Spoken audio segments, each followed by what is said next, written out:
Loué soit Jésus-Christ. Salam alaikum. Sa paix soit avec vous.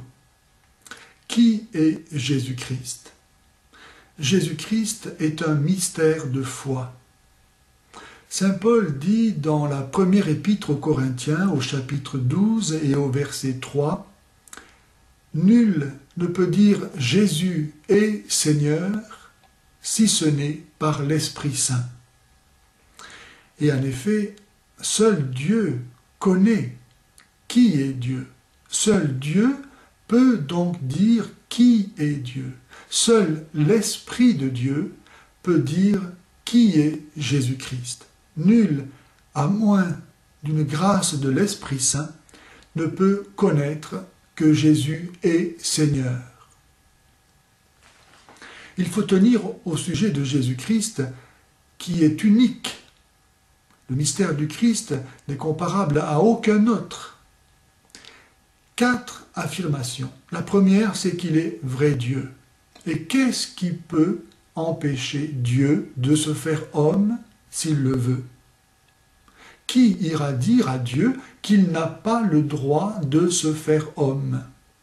Déjà, donc, nous venons de le voir, les prophètes juifs ont exprimé ce désir que Dieu se fasse homme. Ah, si tu déchirais les cieux et descendais!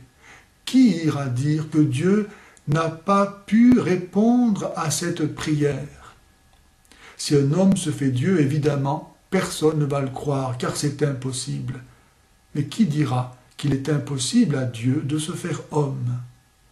Évidemment, lorsque Dieu se fait homme, Dieu ne change pas pour autant. Il ne cesse pas d'être qui il est, le même de toute éternité. Toute la différence, et c'est le mystère du Christ, vient pour l'humanité, qui va recevoir alors pour sujet d'attribution de la nature humaine, non pas une personne humaine, mais une personne divine. C'est quelque chose d'unique. Mais en soi, ce n'est pas impossible. Jésus-Christ est Dieu.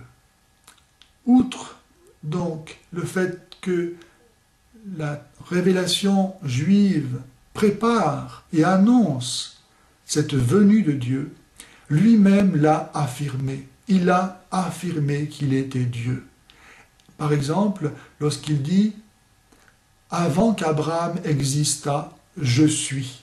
Je suis est le nom divin que Dieu a révélé à Moïse en Exode 3,14. Je suis qui je suis. Je suis. Tel est le nom par lequel tu me présenteras aux Hébreux. Je suis l'être.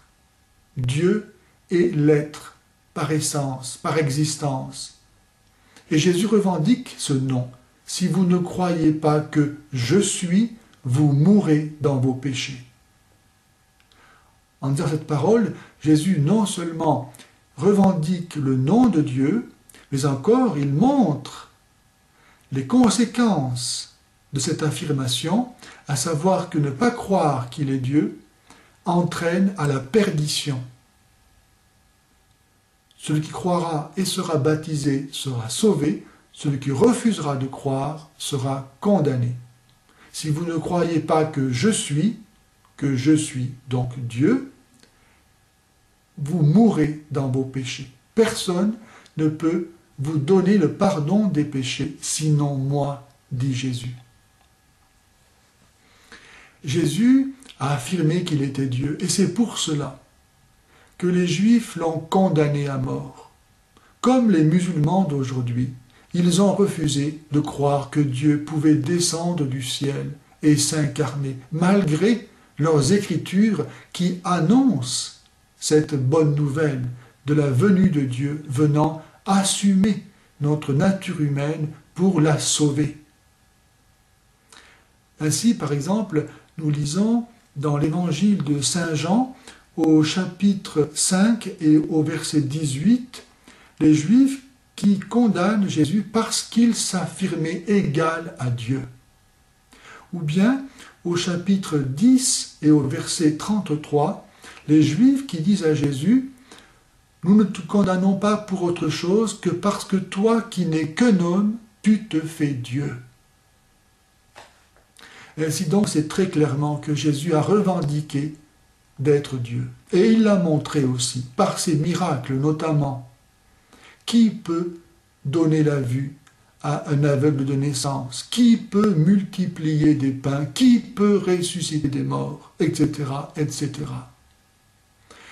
Qui peut demander à ses disciples d'être parfaits comme Dieu est parfait? Où trouver une telle sagesse? Jésus nous a révélé des miracles, des mystères que nous n'aurions jamais pu imaginer. Jésus a demandé une sainteté et a vécu lui-même une telle sainteté que même ceux qui ne sont pas chrétiens reconnaissent en Jésus la perfection de l'humanité.